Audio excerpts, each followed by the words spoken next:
मी आज आपल्या समोर आलोय।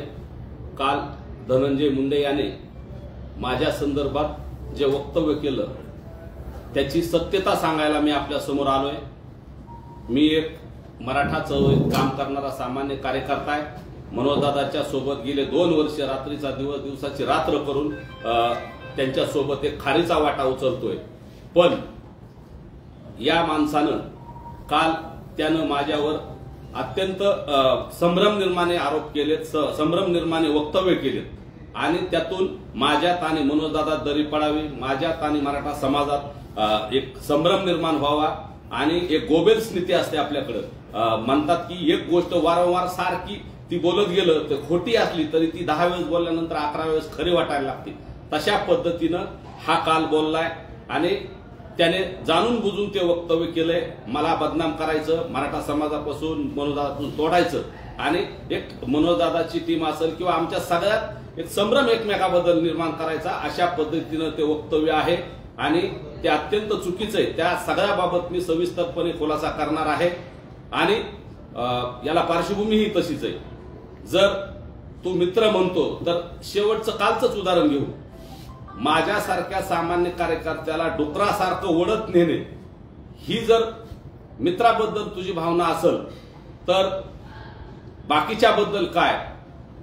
आणि मला एक सांगायचंय की ज्या वेळेस स्वर्गीय संतोष अण्णांचा खून झाला त्याच्या जवळच्या लोकांनी तो खून केला आणि महादेव भैयाचं प्रकरण समोर आलं, त्याच्यानंतर मराठा समाजाला ओबीसीतून आरक्षण मागत असताना हा विरोध करतोय, अनेक जण विरोध करतील। हे करताना मग तुझ्यासोबत आम्ही मैत्री कशी करणार? त्याच दिवशी मी ती मैत्री तोडली होती ज्या दिवशी संतोष अण्णाचा खून तुझ्या जवळच्या लोकांनी केला आणि त्यानंतर तुझं स्टेटमेंट आलं की तू महाराष्ट्रात अशा घटना घडत असतात। अरे त्या लेकरांचं, त्या संतोष भाई अण्णाच्या लेकराचं चेहरा बघितल्यानंतर आणि ती परिस्थिती, संतोष अण्णाला मारलेली परिस्थिती बघल्यानंतर या जगातला माणूस कुठलाच तुझ्यासोबत मैत्री ठेवणार नाही। इतक्या क्रूरपणे तुझे लोक वागले आणि त्याच्यानंतर तुझी प्रतिक्रिया आली। तसेच मराठा समाजाचा संविधानिक लढा, ओबीसीच्या आरक्षणातला लढा, तो लढा लढत असताना आमच्या ओबीसीत काय कुणाचा प्रवर्ग, काय कुणाची जहागिरी नाही, पण मराठ्यांना ओबीसीत येऊ देणार नाही हे वारंवार वक्तव्य केलं। त्याच दिवशी तुझी माझी मैत्री संपली, अजिबात मैत्री नाही। आणि तू जर मित्र म्हणत होता तर तुझा चेला असणारा जो जेलमध्ये गेलाय, जो तुझा ज्याला आका म्हणतात त्याचा तू आका आहे, त्यानं मला संतोष भैयानंतर तो जर जेलमध्ये गेला नसता तर त्यानं संतोष भैयानंतर माझा नंबर लावला होता, कदाचित तुम्हा सगळ्याला आज मी इथं दिसलो नसतो। एवढे धक्कादायक त्याच्या सगळ्या रेकॉर्डिंग आहेत माझ्याकडे, सगळे पुरावे आणि आणखीही त्यांच्या वैयक्तिक सुद्धा पुरावे। करुणाताई जेव्हा बीडमध्ये आल्या सगळ्यात प्रथम राहायला त्यावेळेस सगळ्या पत्रकाराला भेटल्या, तशा मलाही भेटल्या। माझं एक छोटा पत्रकारितेशी संबंध असल्यामुळे मलाही भेटल्या, त्यांनी बाकीच्या दिलं तसं मला त्यांच्याही बऱ्याच लोकांनी दिले। मलाही रेकॉर्डिंग काढता येतील, मलाही सगळं काय काय खालच्या थराला जाऊन काय काय होतंय ते करता येतील, पण मी वाट बघणार आहे। जेव्हा त्याची पहिली रेकॉर्डिंग येईल त्यावेळेस मी काय देतोय आणि काय नाही हे तुम्हाला दाखवणार आहे। माझ्याकडे आज एक बऱ्याच रेकॉर्डिंग आहेत, त्यातले मी काही रेकॉर्डिंग सुद्धा ऐकवायचा तुम्हाला देणार आहे। आणि मित्र म्हणायचं, लोकसभेच्या टायमाचा विषय काढायचा, त्याच्यानंतर मित्र म्हणून मी फोन केला म्हणायचं, ह्या 2-3 सगळ्या गोष्टीवर मी सविस्तर सांगणार आहे। तर सर्वप्रथम मला लोकसभेबाबत सांगायचंय। लोकसभेत असेल किंवा विधानसभा असेल, कुठली निवडणूक असेल, कुणालाही लोकसभेत किंवा कुणालाही लोकशाहीत निवडणूक लढण्याचा अधिकार आहे, तो तसाच मला पण आहे। मी फॉर्म भरला, शेवटचा दिवस होता, कुणाला सांगता आलं नाही, वेळ कमी होता। मी एक कॉन्ट्रॅक्टर असल्यामुळे माझ्याकडे डॉक्युमेंट सगळे रेडी होते, सब कॉन्ट्रॅक्टर असल्यामुळे मी ते सगळे डॉक्युमेंट असल्यामुळे 2-2.5 तासात फॉर्म भरला।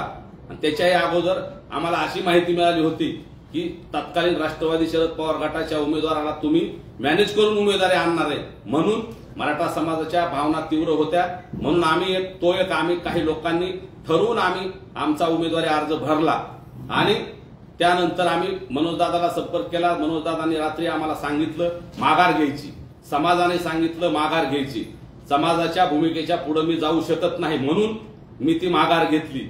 मी तुझ्यासारख्याच्या जर आमिषाला बळी पडलो असतो तर 25 कोटी रुपये आणि आमदारकी, विधान परिषदेचं बीडचं तिकीट किंवा विधान परिषदेच्या आमदारकीचं जे तू आम्हीच दाखवलं होतं त्याला मी बळी पडलो असतो, परंतु या सगळ्याच्या पुढे मला मराठा समाज आणि मनोजदादा त्यावेळेस जवळचे वाटले म्हणून मी लाथ मारली या सगळ्या तुझ्या ऑफरवर। जर मी तुझा खरा मित्र असतो तर मी तुझी ती ऑफर स्वीकारली असती, जर मी स्वार्थी असतो तर तुझ्या त्या सगळ्या गोष्टीला मी पाठिंबा दिला असता। परंतु त्यावेळेस तर संतोष अण्णाचं प्रकरण घडलेलं नव्हतं, लोकशाही मला अधिकार आहे, मी फॉर्म भरला, त्याच्यानंतर तुझा फोन आला मला, त्याच्यानंतर मी मनोजदादाचा फोन आल्यानंतर मी फोन बंद केला, त्याच्यानंतर तू माझ्या भावाला फोन केला आणि त्याला काय निरोप दिला ते सुद्धा मी तुम्हाला ऐकवणार इथं। पण मला त्या खोलात जायचं नव्हतं, परंतु जाणून बुजून माझ्याबद्दल संभ्रम निर्माण करायचा, मित्र म्हणायचा आणि जाणून बुजून संभ्रम करून तू एक समाजात वातावरण दूषित करायचं, असा माझ्याबद्दल कलुषित करायचा तो प्रयत्न केला। त्याच्यामुळे मला हे सांगायचंय, ज्यावेळेस तुमच्या सगळ्या मीडिया समोर सांगतो त्यानं त्याचे पुरावे घेऊन यावे, सगळे रेकॉर्ड घेऊन यावे। मी त्याला त्या लोकसभेला मी 8-8 तास वाट बघितली तर हा माझी वाट बघत होता। बाळा बांगरला विचारा, बाळा बांगर त्यावेळेस त्यांच्याकडेच होता, त्याचा तो आत गेलेला त्याचा तो आका आणि ह्या त्याचा आका, हे दोघं कशा रात्री किती वाजता आलते तिथं अचानक, आणि मला बाळा बांगरने अचानक आधी बोलवलं, नंतर हे माझ्या आधी हे तिथे येऊन बसले। हे वाट बघत होते का मी वाट बघत होतो हे बाळा बांगर सांगत। त्यावेळेस संतोष अण्णाचं प्रकरण घडलेलं नव्हतं, लोकसभा होती किंवा त्याच्या वेळेस आमचं त्यांचा काही वाद नव्हता, परंतु आमचं भांडण खरं त्यांचं लोकसभेनंतर सुरू झालं। मराठा ओबीसी वाद सुरू झाला, त्यांनी सुरू केला, आरक्षणाला 50%च्या आतल्या विरोध केला, ओबीसीतल्या म्हणून आमचा त्यांचा वाद सुरू झाला।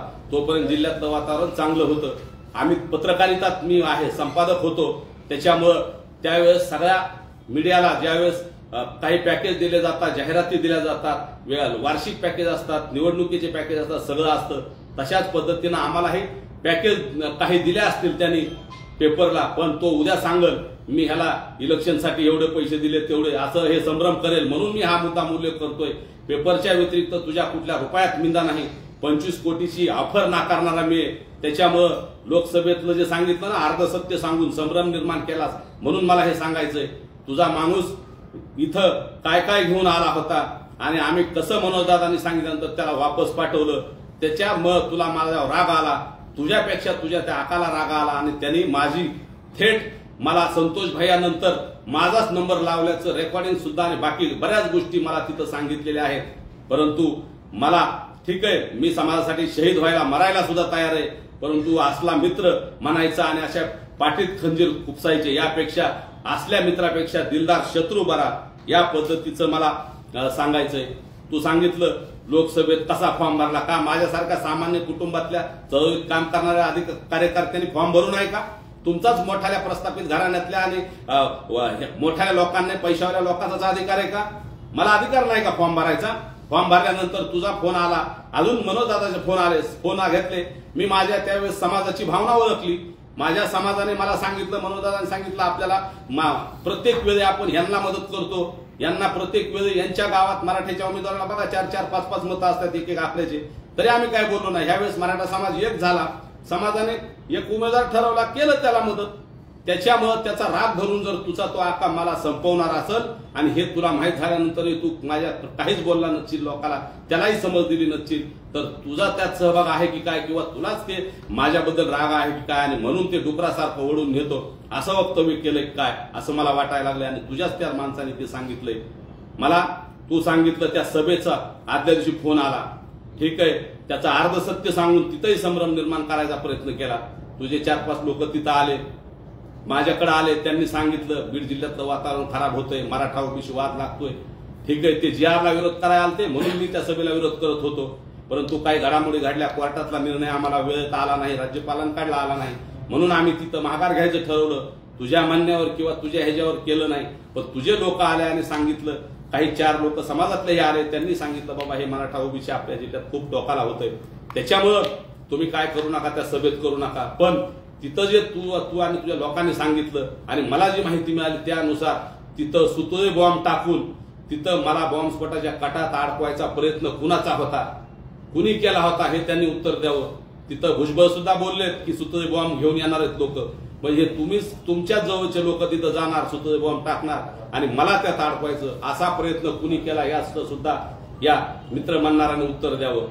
मी फोन केला, पण कधी केला ते लोक सगळे म्हणत होते आमच्या फोनवरून 1 मिनिट बोला, ते येणार आहेत, ओबीसीचा ना आमचा वाद नको आपल्याला जिल्ह्यात, तुमच्याही सभा आहेत आमच्याही सभा आहेत, तुम्ही जर आज तिथं ओझं केलं तर आमच्या लोक तुमच्या सभेत बंद करतील आणि हा वाद कुठंतरी थांबला पाहिजे असं प्रतिष्ठित 4 लोक म्हणल्यामुळं ते फोन लावत होते. त्याच्यापेक्षा मी फोन लावला माझ्या फोनहून, कारण त्याच्या फोनहून रेकॉर्डिंग करण्यापेक्षा म्हणलं माझ्या फोनमध्ये रेकॉर्डिंग झाली बरी. मी फोन लावला, पण मी काय त्याला तुझ्यामुळे माघार घेतोय किंवा असलं काही सांगितलेलं नाही. पण मग तिथंही संभ्रम करायचा. मी फक्त त्यावेळीची भूमिका, मराठा समाजाची भूमिका आणि कोर्टातले निर्णय वेळेवर झाले नाही, त्या गोष्टीमुळे आम्ही तिथं माघार घेतली. पण त्याचंही तू भांडवल केलंस. तू सांगतो मित्र आहे. अरे मित्र तू होता ना अगोदर, पण ज्या वेळेस मित्राने मी गेट ऑफ इंडियाला आंदोलनाच्या अगोदर 4-5 महिने एक कार्यक्रम घेतला होता मुख्यमंत्री महोदयांचा, शिंदे साहेब मुख्यमंत्री होते त्यावेळेस. मी ते कार्यक्रम झाल्यानंतर माझ्या भागातले विकासाचे कामं लोक भेटले व म्हणले आपल्या भागात तुमचे एवढे संबंध आहेत, विकासाचे कामं काही करा. मी शिंदे साहेबांचे एन्डोर्समेंट आणला 40-50 कोटीच्या कामावर. त्यात इथल्या जिल्हा परिषदचं काही पर्यटन क्षेत्र आहे, तिथलं आमचं मांजर सुंब्याचं असेल, कोळीचा देव असेल, तिथं माझ्या गावातलं होतं, नागनाथ महाराजांचं होतं. ते जिल्हा परिषदला तुझ्या त्या आकाने अडवलं, टक्केवारी सुद्धा देऊन दिलं नाही. म्हणजे मी मराठा समाजाचं काम करतोय, मराठा समाजासाठी करतो म्हणून तुझ्या त्या आकाने माझं ते काम सुद्धा अडवलं. मी डीपीडीसी साठी शिंदे साहेबांनी मला एन्डोर्समेंट देताना तुझ्या त्या आकाने टक्केवारी देत असताना सुद्धा माझं ते काम अडवलं. मग त्यावेळेस तुला मित्र दिसला नाही का? आज अडचणीत आल्यानंतर मित्र आहे म्हणतो. त्या दिवशी बंजारा समाजाच्या तिथं सुद्धा आम्ही व्यवस्थित आहे म्हणताना मित्र दिसतो. पण ज्या वेळेस तू संतोष भाईला अत्यंत तुझ्या लोकांनी क्रूरपणे मारलं आणि मराठा समाजाच्या आरक्षणाला 50% आतल्या आरक्षणाला तू ओबीसीतल्या आरक्षणाला विरोध केला, त्या दिवशी तुझी माझी मैत्री संपली. तिथं मी फुल्ली मारलेली आणि तुझ्या मैत्रीपेक्षा मला माझा समाज, गोरगरीब आणि गरजवंत मराठा महत्वाचा वाटतो. त्यामुळे त्यावेळेसपासून मी तुझी मैत्री तोडलेली. पण आज मुद्दाम आज तुला मैत्रीचे उभारे फुटत असताना जाणून बुजून माझ्याबद्दल संभ्रम निर्माण करायचा आहे तुला. मनोजदादाबद्दल आणि माझ्याबद्दल तुझ्या काय भावना आहेत त्या लोकांनी सांगितल्या, तुमच्या समोर आलंय, काय येणार आहेत. पण मला सांगायचंय, तू जर मित्र म्हणतो आणि अशा काड्या करायच्या, अंधारातून चुकीचं तुझ्या लोकांनी करत असताना तुझ्या लोकांना थांबवायचं नाही, हा कुठला न्याय आहे? आणि मित्र म्हणायचं. मग तिकडं मी संतोष भाईच्या प्रकरणात लक्ष दिलं. मी तिथं गेलो, मनोजदादाला आम्ही सगळे गेलो, त्या महादेव मुंडे भाईच्या तिथं गेलो. लगेच तुझे लोक येऊन आम्हाला म्हणणार तुम्ही असं करू नका, आम्ही पण असं करू तसं करू, म्हणजे आम्हाला धमक्या द्यायच्या तुझ्या लोकांनी. त्या लोकांना काय आवडलं नाही. संपादताईच्या प्रकरणात आम्ही लक्ष दिलं, तिथं सुद्धा तू अशा पद्धतीने करायचं. मग ह्या असला मित्र काय कामाचा, जो आपल्या या संतोष भाईच्या घरी गेला असताना तर तुला मी मित्र म्हणलं असतं, त्या लेकराचे आसू पुसले असते ना तर तुला मित्र म्हणलं असतं. त्या महादेव भैया तुझ्या घराच्या जवळच आहे 400-500 मीटरवर, त्याच्या लेकराचे जर हाल बघितले ना, त्याच्या लेकराची अवस्था बघून त्यांचे डोळे पुसले असते ना, त्यांना न्याय दिला असताना तुला मित्र म्हटलं असतं. जर तू संतोष भैया देशमुखांच्या आरोपींना फाशी द्या म्हणला असताना आणि त्याच्यासाठी आंदोलनात उतरला असताना तर तुला मित्र म्हणलं असतं. परंतु तू मित्र म्हणण्याच्या आणि त्या सगळ्या प्रक्रियेच्या पुढे गेला, त्यामुळे तू माझा मित्र नाही. कृपा करून मला मित्र म्हणून माझ्या समाजात बदनाम करून माझ्या आणि समाजात अंतर निर्माण करू नको. माझ्याकडे भरपूर आहे.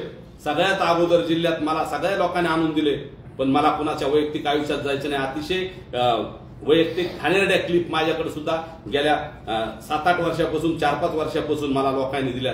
त्या लोकांची नावं सुद्धा घ्यायची नाही.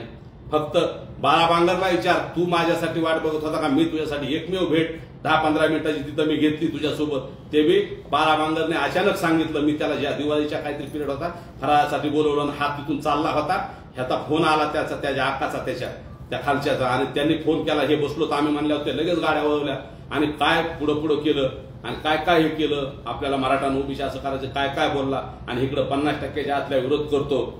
आणि ही जी दुतर्फी भूमिका आहे ना, ती अतिशय चुकीची आहे. माझ्याबद्दल संभ्रम निर्माण करू नको.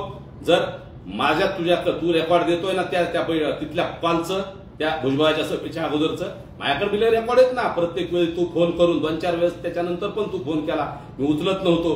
पण इतके फोन आले तुझे की त्यावेळेस उचलावं लागलं. आणि मनोजदादाला सांगा बाबा हे मराठा ओबीसी थांबवा, माझं त्यांच्याबद्दल काही नाही, तू काय बोलला ते माझ्याकडे रेकॉर्डिंग येत. तू काढ, तुझी ज्यावेळेस रेकॉर्डिंग येईल त्यावेळेस माझी चांगली आली मी चांगली काढेन, तू वाईट टाकली वाईट काढेन. मी सुद्धा सगळ्या गोष्टी तयार आहे. माझं तुझं भांडण नव्हतं, वैचारिक भांडण होतं आपलं, परंतु तू आमच्या खुनापर्यंत गेला, मनोजदादाच्या माझ्या खुनापर्यंत गेला, तुझे लोक गेले. आणि त्याला जर तू ते पाठीशी घालत असशील, त्या गोष्टीचा निषेध करणार नसतील तर तुझं आमचं काही संबंध नाही. इथून पुढं तू तुझ्या पद्धतीने कर, आम्ही आमच्या पद्धतीने करू. वैचारिक लढा असला पाहिजे, परंतु आमच्या जीवावर कोणी उठणार असेल तर मग आम्ही सुद्धा जशाल तसं उत्तर द्यायला तयार आहे. मी सार्वजनिक जीवनात काम करत असताना आम्हाला तू उद्या रस्त्यावर मारशील, 2-3 प्रयोग माझ्यावर झालेत, ह्याच्या कार्यकर्त्यांनी केलेत, प्रयत्न केलाय.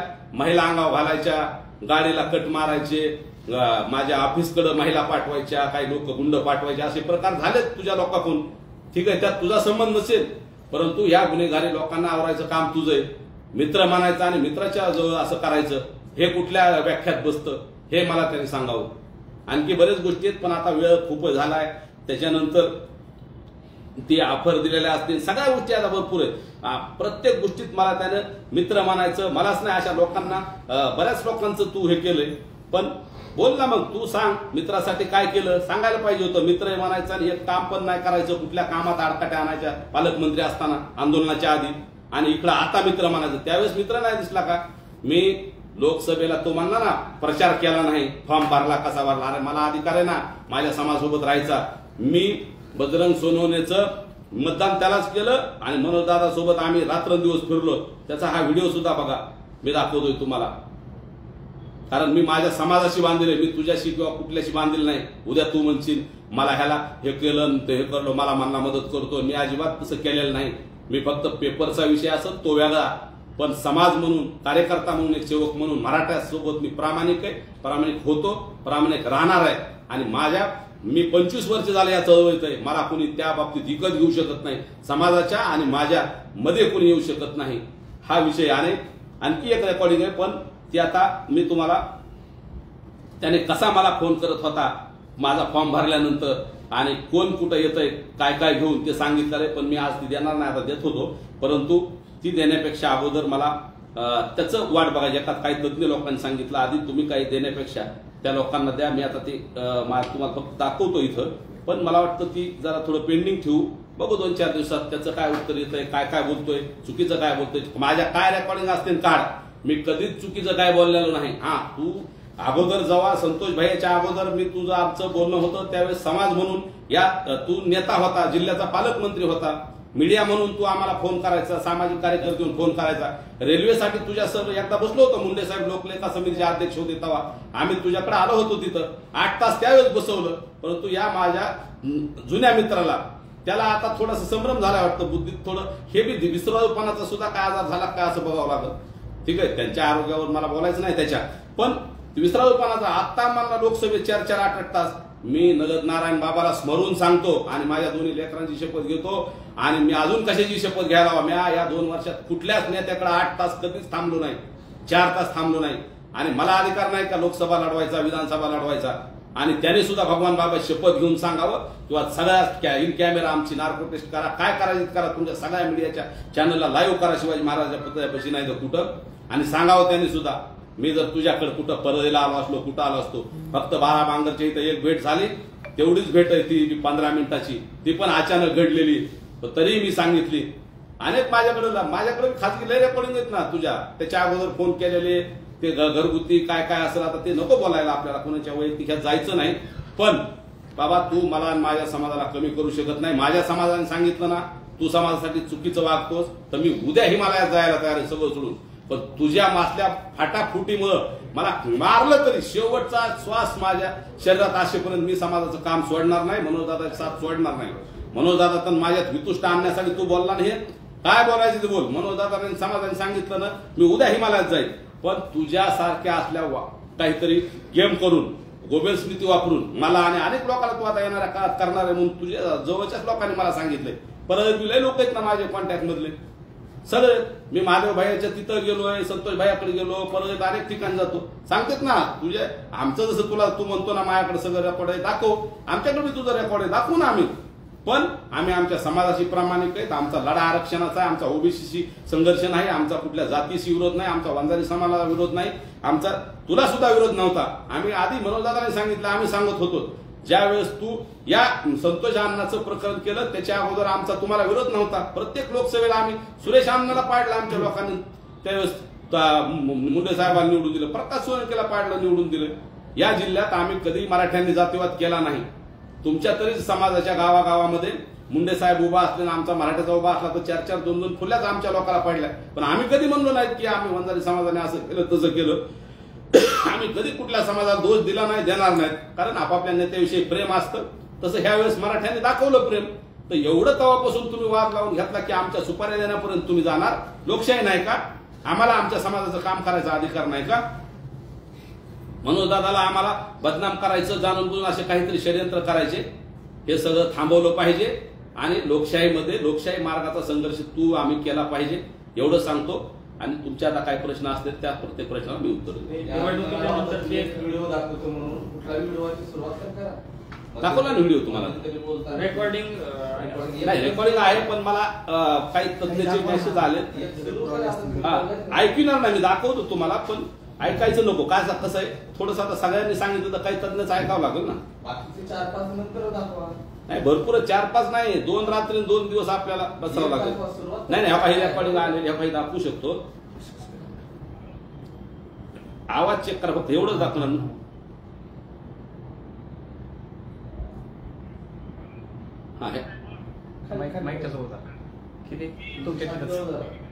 एवढंच नाही नको, ऐका ना. मला वैयक्तिक कुणाच्या जीवनात जायचं नाही. मला आता सुरुवात मला करायची नाही. त्याने सुरुवात करू द्या, मी सुरुवात करतो. तुम्हाला ऑफर होती, किती कोटीची ऑफर होती आणि काय सांगितलेलं होतं, कशासाठी, आणि ही ऑफर नेमकी दिली होती कुणी? 25 कोटीची ऑफर होती. मग ते निधी देणार होता का, 25 कोटी रोख देणार होता का, काय अकाउंटला देणार होता काय माहित नाही. आणि आमदारकी बीडचं तिकीट किंवा मग विधान परिषद देतो म्हणला होता. मग काय त्या लोकसभेत मला पडायसाठी पडलो तर तसं म्हणला होता. आणि मी त्याला सांगितलं मी मनोज दादाला विचारल्याशिवाय काही करणार नाही. कारण आम्ही फॉर्म भरला होता वेगळ्या कारणासाठी. पण फॉर्म भरल्यानंतर ह्याने फोन करून सांगितलं फॉर्म ठेवा, तुला मी मित्र आहे, खासदार करतो ह्याने सांगितलं होतं. किंवा नाही खासदार झाला तर पडला तर तुला मी आमदारकी देतो, एवढा निधी देतो, हे करतो. पण त्याच्या आधी माझा ह्याच्यावर विश्वास नव्हता. त्याच्या आधी माझे म्हणलं ना शिंदे साहेबांनी कामं दिलेले अडवले त्याच्या खालच्या लोकांनी. नेमका हा जो प्रकार आहे हा फोन तुम्हाला कुणी ऑफर दिली होती, कशा पद्धतीने दिली होती, कुठं दिली होती, फोनवरून दिली होती का प्रत्यक्ष भेट दिली होती? प्रत्यक्ष भेट तिथं भेटीत बी दिली ती, बाळा बांगर सांगत. आणि फोनवर सुद्धा दिली. माझ्याकडे रेकॉर्डिंग आहेत पण योग्य वेळी काढतो. रेकॉर्डिंग आहेत. माझं जसं म्हणणार ती चकवालची आहेत तसे माझ्याकडे आहेत ना. मध्यस्थी कोणी गेली? मध्यस्थी ना ते दोघं चालते. तो आत गेला त्याचा आका आणि आकाचे आका हे दोघं चालते. त्याचे आहेत ना रेकॉर्डिंग घेत योग्य वेळी. त्यांनी जर सांगितलं की देतो. आणि मला पेपरला दिलेला आकडा त्यांनी सांगावं. मला एक छोटीशी मदत केली ती, पण त्याच्याहून माझी बदनामी जर उद्या करेल तर त्यावेळेस त्यांनी त्या आकडा सांगावं. मी सांगत त्याला कुठला आपण त्याच्या पेपरच्या मदतीयुक्त 1 रुपयात त्याच्या मिंद नाही मी, हे त्यांनी समोर येऊन सांगावं. मी हे सगळं माझ्या रेकॉर्डिंग सगळं प्रत्येक गोष्टीचं रेकॉर्डिंग. तुम्ही म्हणताय निवडणूक लढवण्यासाठी ऑफर होती आणि तुम्ही फॉर्म देखील भरला होता.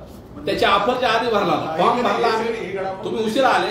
फॉर्म भरला आम्हाला की इथलं राष्ट्रवादीचं तिकीट मॅनेज आहे ते वापस बी काढू शकतं ह्या कारणामुळे भरला. आणि आमची तत्कालीन खासदारावर थोडी नाराजी होती. आमचं घरातलं भांडण होतं, दाखवलं, आमचं क्लिअर झालं, आम्ही वापस घेतला. समाजाने सांगितलं हे एकच उमेदवार पाहिजे. मी माघार घेतली मोठ्या मनाने. तुम्ही थोडं उशीर आल्यामुळे ते सांगतो. मी समाजाच्या बाजूला जाऊ शकत नाही. समाज माझ्यासाठी अंतिम आहे. मनोजदादा शब्द अंतिम आहे. आणि श्वासात असेपर्यंत मनोजदादाच्या आणि समाजाच्या मी पुढे कधी गेलो नाही, जाणार नाही. फॉर्म काढण्यासाठी कोणाला ते सुरेश जाधव साहेब कुठे आमचे, ते सुरेश जाधव होते, बघत होते मोबाईल मध्ये कुणाचे फोन येतात. मला एवढं शेवटपर्यंत फोन होते. बाहेर येऊन मी तुम्हालाच बाईट देत होतो, तुम्हीच सगळ्यांना हे बी होते. हे सगळ्यांचे नाव कशाला घेऊ पण तुम्हाला पुन्हा माझ्यामुळे काही आहे. पण हे कशामुळे म्हणलो ह्यांचं काल तिथं नाव घेतलं म्हणून मला ह्यांचं नाव घ्यायचं नाही. तर मी ह्यांचं घेऊ शकतो. तुम्ही सगळं अशोक किंवा दीपकराव आहेत हे आपले सगळे जातात. सगळ्याचे नाव घेण्यापेक्षा ह्यांना सगळ्यांनाच माहिती आहे ना. फोन येत होते ना. पण मी जर लालची असतो तर मी ते फोन उचलला असता, फॉर्म काढला नसता. आणि मला सांगितलं होतं तुम्ही म्हणलं समाज तुम्ही तुझ्या अंगावर इंत महाग 2 पुऱ्या गाड्या पुढे गाड्या ठेवतो, इतकं संरक्षण देतो तितकं, आणि तुला आमदार करतो. एखादा जर माझ्या जागेवर असताना असे लय मोठ्या राज्यात उभा राहिले कशा अर्थपूर्ण व्यवहाराने हे केलं ते तुम्हाला माहिती. तसं असतं तर मी केलं असतं. पण मला त्या सगळ्या गोष्टीपेक्षा माझा समाज गोरगरीब समाजाला मिळालं आरक्षण मिळणं आणि मनोजदादाचा प्रामाणिकपणा. त्या माणसानं स्वतःचा जीव जाऊन 8 उपोषण केले. ही गोष्ट माझ्या डोळ्यासमोर आली. एका क्षणात रात्री लाईव्ह केलं हो. फॉर्म भरला 3 वाजता, 3ला 2 मिनिटं कमी असताना. आणि संध्याकाळी फोन आल्यानंतर लगेच 1 वाजता लाईव्ह करणारा माणूस आहे मी. त्याच्या आधी ऑफर आली, फोन बंद करून टाकला मी. माझ्या भावाला फोन केला त्याने, तोच फोन मी दाखवला, थोडासा ऐकला आवाज. मी देतो ना वेळोवेळी सगळ्या गोष्टी देतो.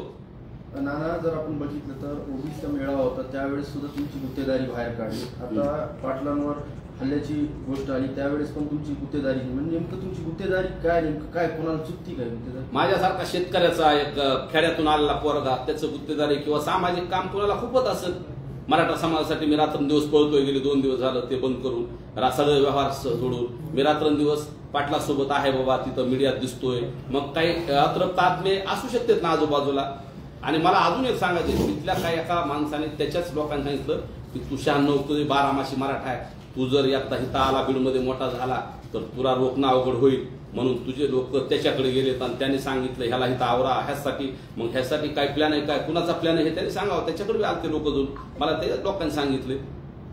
असं बी त्याच्यामुळे माझ्या गुत्तेदारी काय किंवा मी जे व्यवसाय करतोय ते व्यवसायात मला अडचणीत आणायचं, संपून टाकायचं किंवा माझ्यावर महिला पाठवायच्या, काहीतरी चुकीचं करायचं, आमच्या बी काहीतरी यायनी व्हिडिओ बनवायचे, रेकॉर्डिंग बनवायचे, व्हायरल करायचे, असं बी कानावर आलंय. पण मी सगळ्या गोष्टीला सामोरं जायला तयार आहे.